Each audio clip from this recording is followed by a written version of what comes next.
వెంగమాంబ ఆలయాన్ని మరింత అభివృద్ధి చేస్తామని ఎమ్మెల్యే కాకర్ల సురేష్ అన్నారు. ఆలయ ప్రాంగణం అభివృద్ధి సౌకర్యాల కోసం తగిన చర్యలు తీసుకుంటామన్నారు. నెల్లూరు జిల్లా దత్తులూరు మండలం నర్రావాడ వెంగమాంబ బ్రహ్మోత్సవాలపై ఆయన సమీక్షా సమావేశం నిర్వహించారు. బ్రహ్మోత్సవాలకు సంబంధించిన బ్రోచర్ను ఆవిష్కరించారు. జూన్ 15 నుంచి 19 వరకు వెంగమాంబ బ్రహ్మోత్సవాలు జరుగుతాయని కాకర్ల సురేష్ చెప్పారు. సమీక్షలో దేవస్థాన ట్రస్ట్ సభ్యులు, అధికారులు పాల్గొన్నారు. బ్రహ్మోత్సవాలు అంగరంగ వైభవంగా ఈ నెల 15వ తేదీ నుంచి 19వ తేదీ వరకు జరగబోతున్నాయి.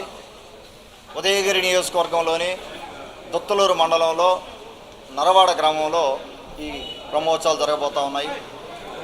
వీటికి దేశ నలుమూలల నుంచి కూడా వెంగమాంబ తల్లి భక్తులు లక్షలలో ఇక్కడికి వచ్చే పరిస్థితి ప్రతి సంవత్సరం కూడా. ఈ సంవత్సరం ఇంకా ఎక్కువ మంది వస్తారని అంచనా వేస్తూ ఉన్నాం. గుడికి చాలా ప్రాముఖ్యత ఉంది. వెంగమాంబ తల్లి దేవస్థానానికి చాలా ప్రాముఖ్యత ఉంది.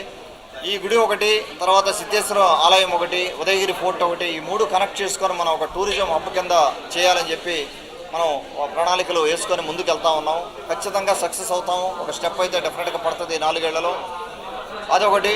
తర్వాత ఇక్కడికి వచ్చే దాతలను కూడా చాలామందిని కలవాలని, నేను పర్సనల్గా కానీ నాయకులు కానీ వారిని పర్సనల్గా కలవాలనే ఉద్దేశంతో కొన్ని ప్రోగ్రామ్స్ పెట్టుకుంటా ఉన్నాం. ఇక్కడ వారిని కూడా కలవడం జరుగుతూ ఉంది.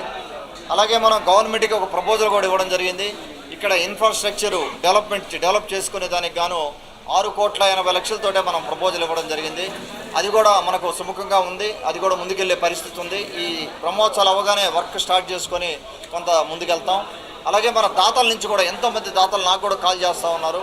వారికి స్పెసిఫిక్ ప్రాజెక్ట్స్, అంటే ఇక్కడ బాగా ఇబ్బంది అనిపించిన సమస్య ఏంటంటే మనకు టాయిలెట్ సమస్య. ఆ రోజు 5 రోజులకు కూడా చాలా ఇబ్బంది పరిస్థితి. మనకు పర్మనెంట్ స్ట్రక్చర్స్ లేనందువల్ల కొంత ఇబ్బంది.